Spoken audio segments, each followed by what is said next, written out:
Welcome back to Commanding the 99.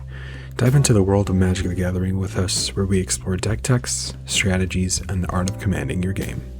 Today, we're diving into Eshki, Temur's Roar, a commander that rewards you for doing exactly what Temur decks love: casting big creatures, hitting hard, and turning raw power into overwhelming advantage. Eshki is a 2/2 human warrior for a green, a blue, and a red. Whenever you cast a creature spell, put a +1/+1 counter on Eshki. If that spell's power is 4 or greater, draw a card. If that spell's power is 6 or greater, Eshki deals damage equal to Eshki's power to each opponent. Eshki gives you 3 payoffs every time you cast a creature big enough.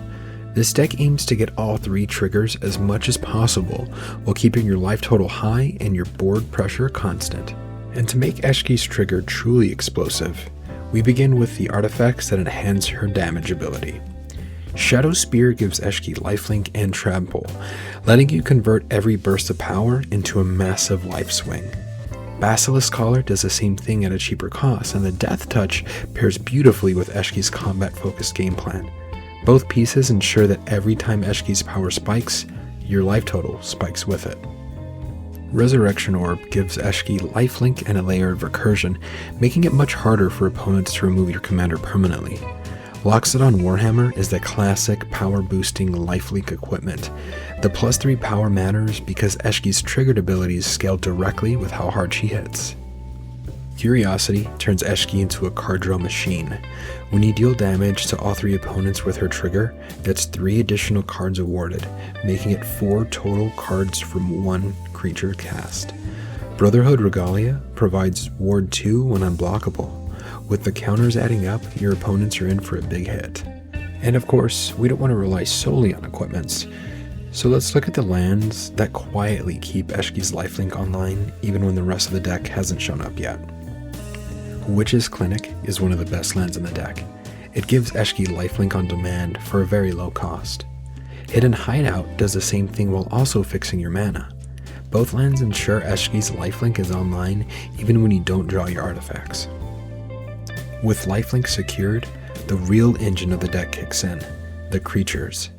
These are the cards that let you trigger all 3 of Eshki's modes at the lowest possible cost, letting you chain value and pressure turn after turn. Slumbering Trudge can cost as little as 1 green mana, making it one of the most efficient ways to trigger Eshki's cast ability. Bristlebane Battler is another low-cost creature that gives you a clean, cheap cast to fuel Eshki's triggers while still being relevant on the battlefield. Even though it enters with -1/-1 counters, Eshki checks the power at the time it's cast, which is 6. Wistfulness, when evoked, gives you a 2-mana creature cast that still triggers Eshki's abilities. Dreamtide Whale comes down for 3 and provides a large evasive body that helps push damage while still being cheap enough to chain casts. And the Proliferate also helps, providing more counters to Eshki as well. Eon Frolicker gives you political angle while still being a cheap 4-drop cast for Eshki. Inferno Hellion is another temporary creature that swings huge and then shuffles away, setting up more cast triggers later. Colossal Rattleworm and Hunted Troll both cost 4 and bring oversized stats for their mana value. They're perfect for Eshki because they give you a cheap cast that still produces a massive body to take advantage of Eshki's power-based triggers. Anzrag the Quake Mole is a 4-drop that hits like a truck and synergizes with Eshki's desire for big power. Orexmithes, the Slumbering Isle, is technically a 4-mana creature cast even though it enters as a land, meaning it still triggers all 3 of modes of Eshki while giving you long-term mana advantage.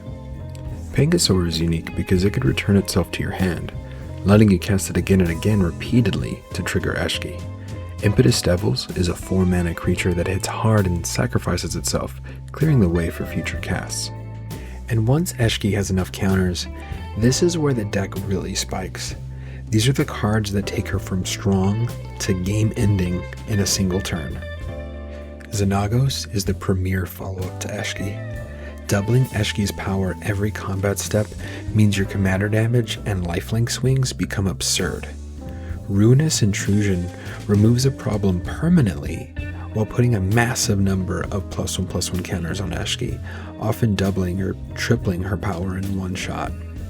Evolutionary Escalation pumps Eshki every turn while forcing an opponent to grow a creature you could really care less about.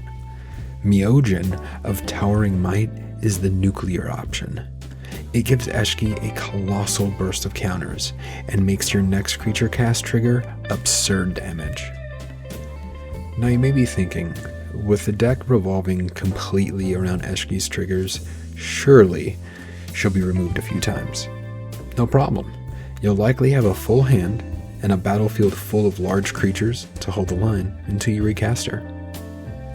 And that wraps up Eshki, Temur's Roar. The plan is simple but brutally effective. Give her lifelink, cast creatures that trigger all 3 modes efficiently, and then amplify her power until every creature cast becomes a finishing blow. If you enjoy decks that hit hard, scale fast, and reward smart sequencing, Eshki delivers all of that in one explosive package. And as always, thanks for watching.